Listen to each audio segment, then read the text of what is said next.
Baik, selamat siang kepada Bapak Ibu dosen penguji. Selamat siang kepada Bapak dosen pembimbing. Perkenalkan, saya Muhammad Farhan dengan NIM 2010852007 akan menyampaikan seminar hasil penelitian skripsi saya dengan judul analisis pengaruh diaspora Minang terhadap kebijakan pembangunan pemerintah Provinsi Sumatera Barat.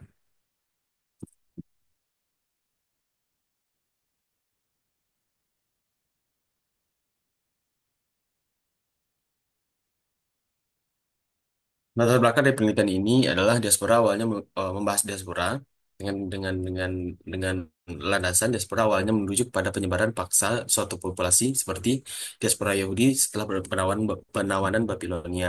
Namun dalam satu dekade terakhir, istilah ini telah digunakan secara lebih luas untuk menggambarkan kelompok etnis atau nasional yang bermigrasi secara sukarela karena berbagai alasan. Kongres Diaspora Indonesia pertama kali diadakan di Amerika Serikat pada Juli 2012 dengan salah satu program utamanya adalah Outreach Diaspora Programs Bersatu Membangun Desa. Pemerintah Sumatera Barat menyadari potensi besar diaspora Minang sebagai kekuatan utama dalam pembangunan daerah. Melalui Musrenbang RKPD 2024, pemerintah berupaya melibatkan diaspora dan stakeholder lainnya dalam menyusun kebijakan pembangunan. Organisasi seperti Minang Diaspora Group Global atau MDNG dan komunitas Indo Jelito telah berkontribusi signifikan dalam memajukan Sumatera Barat sejak tahun 2018. Rumusan masalah pada penelitian ini adalah salah satu yang menjadi eh, pilar utama kolaborasi pembangunan daerah adalah para perantau yang berada di luar negeri yang disebut dengan diaspora. Diaspora dinilai memiliki andil yang sangat penting dikarenakan pengalaman mereka selama berada di luar negeri diharapkan mampu diadaptasi untuk menjadi referensi atau bahkan menjadi saran bagi pemerintah dalam menentukan dan membuat kebijakan pembangunan di Sumatera Barat. Dengan adanya diaspora Minang di luar negeri yang saat ini sedang membentuk wadah sebagai perkumpulan diaspora dan juga sebagai agen perubahan terhadap daerah asal, maka penelitian ini ingin melakukan analisis mengenai pengaruh diaspora Minang terhadap kebijakan pembangunan pemerintah Provinsi Sumatera Barat. Kerangka konsep yang digunakan pada penelitian ini adalah masyarakat sipil global atau Global Civil Society dari Rafael Marchetti.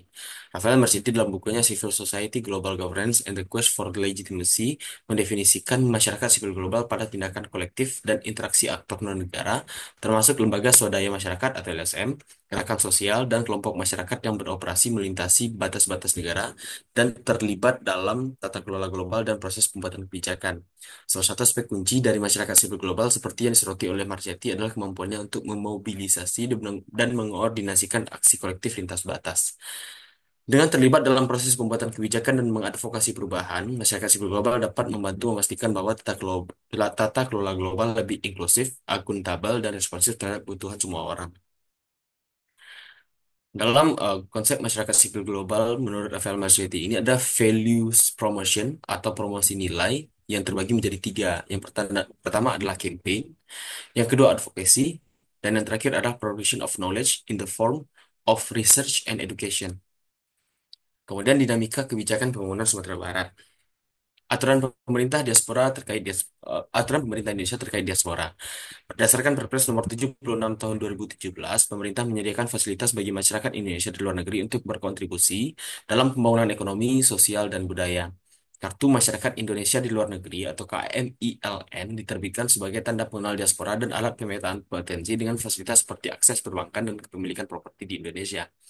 Selain itu, pemerintah meluncurkan Diaspora Bond, skema surat utang negara untuk WNI di luar negeri dan warga keturunan Indonesia. Program ini mengundang diaspora berinvestasi dalam pembangunan ekonomi Indonesia dan mendukung pembiayaan APBN.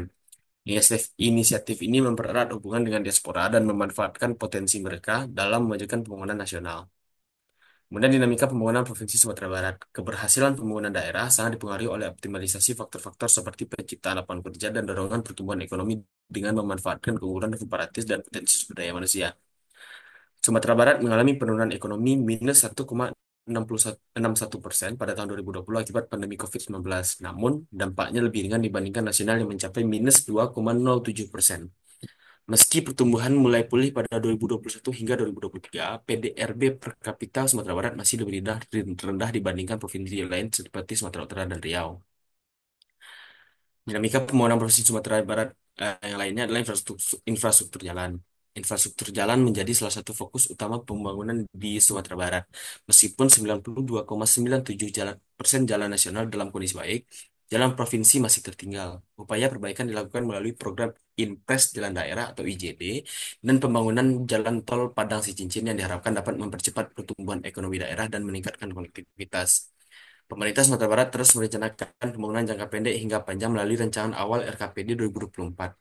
Prioritas meliputi peningkatan infrastruktur, penguatan sumber daya manusia, dan pengembangan UMKM. Namun, tantangan seperti ketimpangan SDM dan inflasi yang tinggi masih perlu diatasi agar pertumbuhan ekonomi lebih merata dan berkelanjutan. Kemudian keterlibatan diaspora dalam pembuatan kebijakan pembangunan Sumatera Barat. Pemerintah Provinsi Sumatera Barat semakin menyadari pentingnya peran diaspora Minangkabau dalam mempercepat pembangunan daerah. Diaspora Minang yang tersebar di seluruh dunia telah memberikan kontribusi signifikan melalui investasi dan bantuan sosial. Berdasarkan statement Gubernur Sumatera Barat yaitu Bapak Mahirdin Nasrullah, beliau menyatakan bahwa dukungan perantau telah membantu meningkatkan ekonomi daerah, termasuk gini rasio Sumbar yang kini berada di posisi tiga terbaik di Indonesia. Kolaborasi antara pemerintah dan diaspora terus ditingkatkan melalui pertemuan dan dialog yang bertujuan memperkuat jaringan komunitas diaspora. Selain itu, kebijakan kembali ke nagari diinisiasi untuk mendorong para perantau berkontribusi langsung terhadap pembangunan desa asal mereka. Bapeda juga berperan aktif dalam diskusi pemberdayaan ekonomi masyarakat bersama diaspora, membahas peran penting perantau dalam mengatasi masalah pembangunan daerah.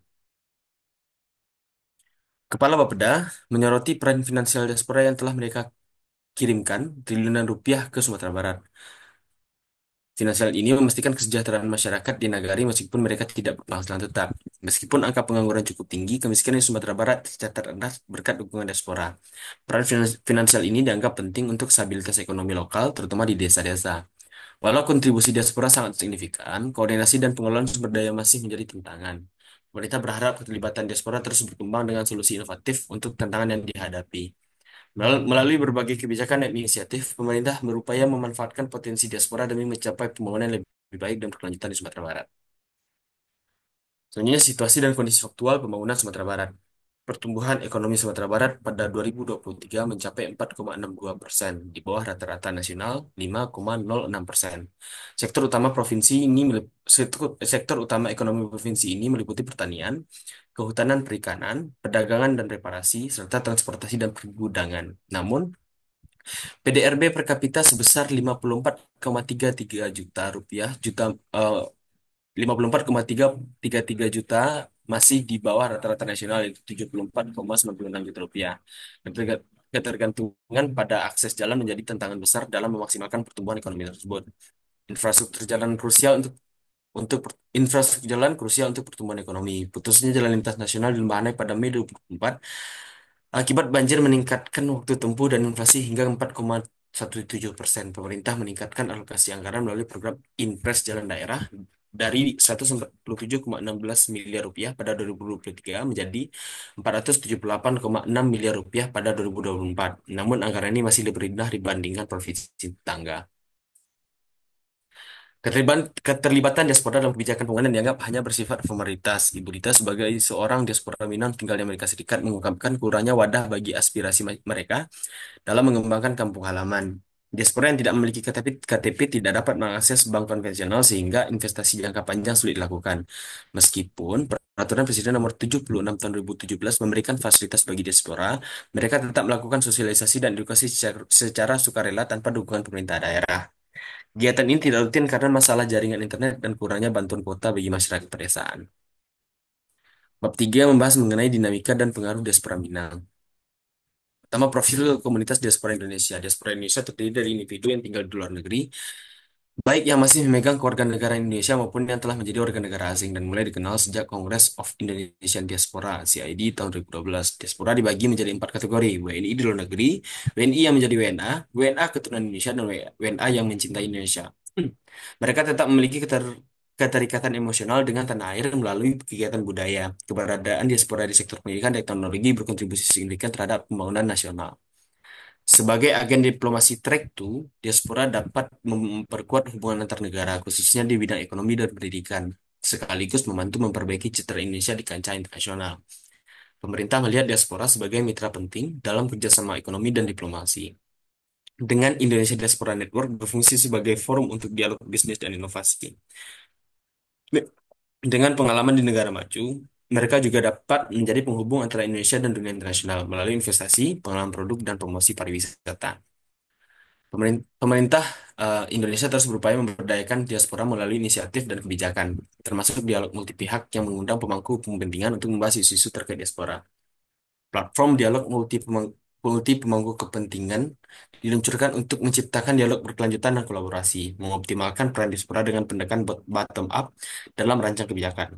Selain itu, sektor swasta dan badan usaha milik negara juga melihat potensi diaspora sebagai aset strategis. Dengan Maskapai Garuda Indonesia dan BNI menjalin kerjasama untuk mendukung konektivitas dan pengembangan UKM di Indonesia di pasar global. Upaya-upaya ini diharapkan dapat memperkuat kontribusi diaspora bagi pembangunan Indonesia secara berkelanjutan. Kemudian profil komunitas diaspora Minang. Menjelang Kongres Diaspora Indonesia pada 1 Juli 2017 di Jakarta, di mana Obama menjadi tamu kehormatan, muncul wacana pembentukan Minang Diaspora.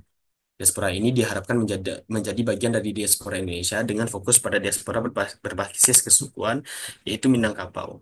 Gagasan ini diusulkan kepada Dr. Dino Patijalal, terinspirasi dari kesuksesan beliau dalam berbagai kegiatan di Indonesian Diaspora. Diharapkan Minang diaspora dapat menjadi modal bagi diaspora suku-suku lain seperti Banjar, Madura, Jawa, Sunda, dan Bugis atau Makassar.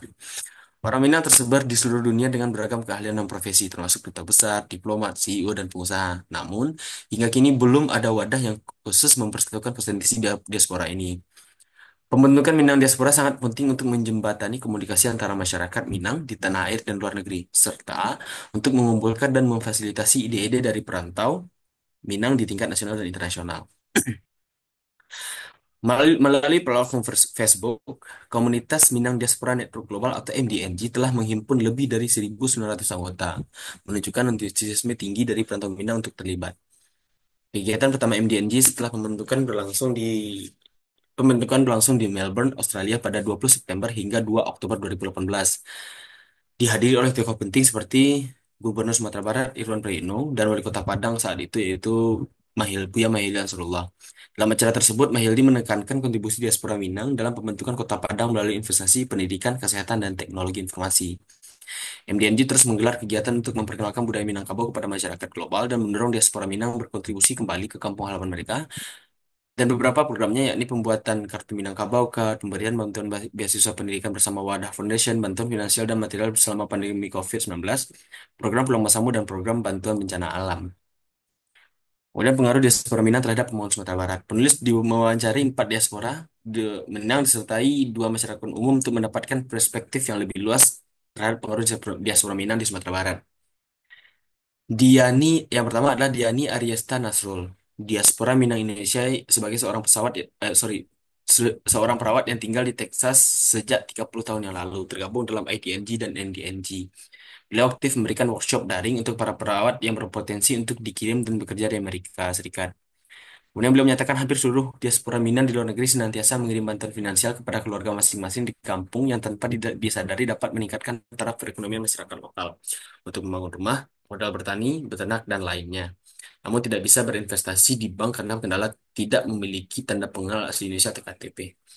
Beliau juga disebutkan bahwa pemerintah nasional dan provinsi tidak memberikan dukungan apapun terhadap seluruh agenda yang dilakukan diaspora Minang. Seluruhnya hanya sebatas sukarelawan sehingga kegiatan tidak berjalan baik dan maksimal. Yang kedua adalah Bapak Suwandi. Diaspora Minang Indonesia seorang tenaga ahli di salah satu perusahaan ekskavator di Jepang.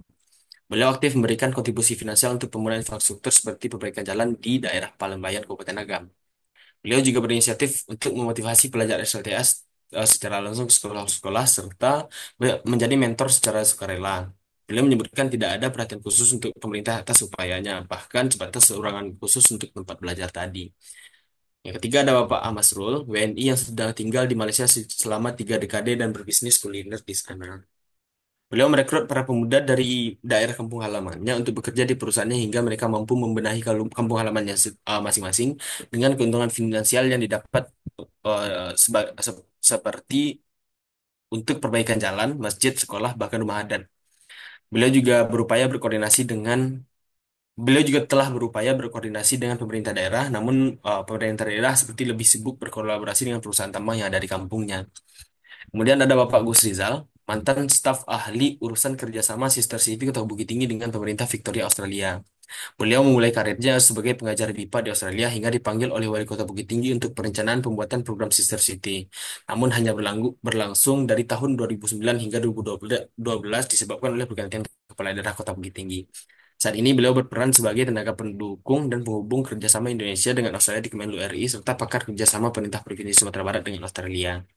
Yang kelima adalah Randy, masyarakat umum dari daerah Bukit Batabuh, Kabupaten Agam. Beliau menyaksikan langsung dan merasakan secara langsung bantuan yang diberikan oleh diaspora Minang untuk bantuan bencana Kalodo.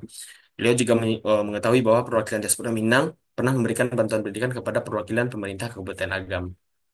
Yang keenam adalah Asmuji atau Muji, masyarakat Palembayan. Ya, beliau merupakan orang yang menjadi tangan kedua diaspora untuk menyalurkan dana perbaikan infrastruktur Jorong Lubuk Gadang, Palembayan, Kabupaten Agam. Beliau membenarkan bahwa seharusnya pemerintah negara turut serta mendukung upaya ini sehingga dukungan finansial yang diberikan dapat diseluruhkan secara merata dan maksimal. Terakhir ada Bapak Muflizat, pengurus salah satu masjid di Kabupaten Agam. Beliau menegaskan bahwa perantau kampungnya yang merupakan diaspora pernah melakukan renovasi masjid di akhir 2021 silam. Pasca renovasi tersebut, informasi ini dengar hingga Bamus Nagari, oleh Bamus Nagari hingga pihak Bamus berkoordinasi dengan pemerintah Nagari untuk melanjutkan inisiatif yang dilakukan diaspora tersebut. Tantangan dan harapan pemerintah Provinsi Sumatera Barat terhadap diaspora Minang. Tantangan utama yang dihadapi diaspora Minang dalam membantu pembangunan Sumatera Barat adalah keterbatasan dalam komunikasi dan birokrasi. Banyak proyek yang tertunda karena lambatnya koordinasi antara diaspora dan pemerintah, termasuk kendala dalam ekspor produk UMKM dan distribusi anggaran yang tidak efektif. Selain itu, informasi mengenai hambatan yang dihadapi diaspora seringkali tidak sampai kepada pemerintah, sehingga solusi yang diharapkan tidak terwujud. Pemerintah provinsi menyadari pentingnya diaspora sebagai agen perubahan, namun jalur koordinasi yang seringkali keliru memperburuk hubungan dan menciptakan kesan bahwa pemerintah acuh. Harapan dari Bapeda Sumatera Barat adalah adanya perbaikan dalam komunikasi dan koordinasi antara diaspora dan pemerintah. Mereka mengusulkan pembukaan layanan konsultasi khusus di kantor-kantor pemerintahan, program magang, dan coworking space untuk memfasilitasi kerjasama yang lebih efektif. Diaspora juga diharapkan dapat berperan sebagai mitra bagi UMKM di Sumbar, membantu dengan penyediaan modal, serta menjadi duta dalam sektor pariwisata dan investasi. Bapeda percaya bahwa kolaborasi yang lebih baik akan membantu memaksimalkan potensi diaspora dalam memajukan pembangunan daerah. Bab 4 membahas mengenai analisis pengaruh diaspora Minang terhadap kebijakan pembangunan di Sumatera Barat. Pengaruh aktivitas kampanye oleh diaspora Minang terhadap kebijakan pembangunan di Sumatera Barat. Diaspora Minang memainkan peran penting dalam mendukung pembangunan daerah melalui penyebaran nilai-nilai positif. Program seperti Pulang Basamu membantu mengedukasi masyarakat tentang pentingnya pendidikan dan peluang kerja di luar negeri sekaligus membangun semangat pengembangan diri. Kegiatan ini meningkatkan kesadaran masyarakat akan potensi yang ada, membuka peluang baru untuk perbaikan kualitas hidup di kampung halaman. Selain itu, diaspora aktif dalam sektor tenaga kerja dan pendidikan. Contohnya, Ibu Dita memberikan motivasi dan kelas tentang peluang kerja bagi perawat Sumatera Barat di USA. Sementara Bapak Sandi menyediakan kursus bahasa Jepang gratis dan bimbingan bagi pelajar untuk bekerja di luar negeri. Ini menunjukkan bahwa diaspora tidak hanya berfokus pada bantuan finansial, tapi juga berkontribusi dalam peningkatan kualitas sumber daya manusia di daerah asal. Pengaruh aktivitas advokasi oleh diaspora terhadap kebijakan pembangunan Sumatera Barat. Diaspora Minang berperan penting dalam mendorong pemerintah memperhatikan pembangunan daerah, khususnya infrastruktur, pendidikan, dan kesehatan. Melalui advokasi langsung, seperti yang dilakukan oleh Bapak Muslim dan Aswandi, mereka menggunakan dana pribadi untuk memperbaiki fasilitas publik, menarik perhatian pemerintah yang akhirnya lebih fokus pada pembangunan. Tindakan diaspora ini membuktikan pengaruh mereka dalam mempercepat proses pembangunan. Selain itu, advokasi diaspora dalam bidang pendidikan dan kesehatan juga berbuah hasil. Bapak Gus Rizal berhasil mendorong kerjasama pendidikan antara Bukit Tinggi dan Victoria, Australia. Ibu Dita aktif dalam advokasi ekspor produk UMKM dan perbaikan fasilitas kesehatan. Meskipun mengalami hambatan administratif, secara keseluruhan diaspora Minang menjadi agen perubahan penting yang mempengaruhi kebijakan pemerintah di berbagai sektor. Kemudian ada pengaruh aktivitas produksi pengetahuan oleh diaspora Minang terhadap kebijakan pembangunan di Sumatera Barat. Diaspora Minang memainkan peran penting dalam produksi pengetahuan yang mendukung pembangunan daerah. Mereka membawa pengalaman dan wawasan dari negara tempat tinggal mereka yang diterapkan untuk meningkatkan sektor-sektor di Sumatera Barat. Contohnya adalah program kerjasama antara diaspora dan pemerintah dalam mendidik perawat untuk bekerja di luar negeri dan pengajaran bahasa Jepang. Namun keterbatasan platform komunikasi dan kendala teknis sering menghambat efektivitas program tersebut. Secara keseluruhan, diaspora Minang mempengaruhi kebijakan pembangunan Sumatera Barat melalui kampanye, advokasi, dan produksi pengetahuan. Meskipun kontribusi mereka besar, tantangan dalam komunikasi dan dukungan dari pemerintah masih menghalangi upaya mereka. Untuk meningkatkan dampak positif, diperlukan kebijakan yang lebih inklusif, dan saluran komunikasi resmi yang memungkinkan aspirasi diaspora terintegrasi dalam program pembangunan daerah. Sebagai penutup, eh, diaspora Minang memiliki peran penting dalam pembangunan Provinsi Sumatera Barat, baik dari segi ekonomi, sosial, maupun budaya. Mereka tidak hanya mengirimkan investasi dan remitan yang memperkuat perekonomian lokal, tapi juga memperkenalkan nilai-nilai dan pengetahuan baru dari negara tempat mereka tinggal. Melalui inisiatif seperti program Outreach Diaspora Programs dan jaringan Minang Diaspora Global, mereka berkontribusi pada sektor-sektor penting seperti pendidikan, kesehatan, pariwisata, dan industri kreatif yang berdampak langsung pada kesejahteraan masyarakat. Namun, keterlibatan diaspora dalam kebijakan publik dan pembangunan daerah masih perlu ditingkatkan. Partisipasi mereka dalam musyawarah pembangunan belum optimal, sehingga suara mereka seringkali tidak terakomodasi dengan baik dalam pengambilan keputusan untuk memaksimalkan kontribusi diaspora. Untuk memaksimalkan kontribusi diaspora, pemerintah perlu menciptakan saluran komunikasi yang lebih efektif dan mendukung kolaborasi yang lebih erat dengan diaspora. Meskipun tantangan politik dan ekonomi masih ada, potensi diaspora sebagai agen perubahan bagi kemajuan Sumatera Barat sangat besar jika diberdayakan dengan kebijakan yang tepat.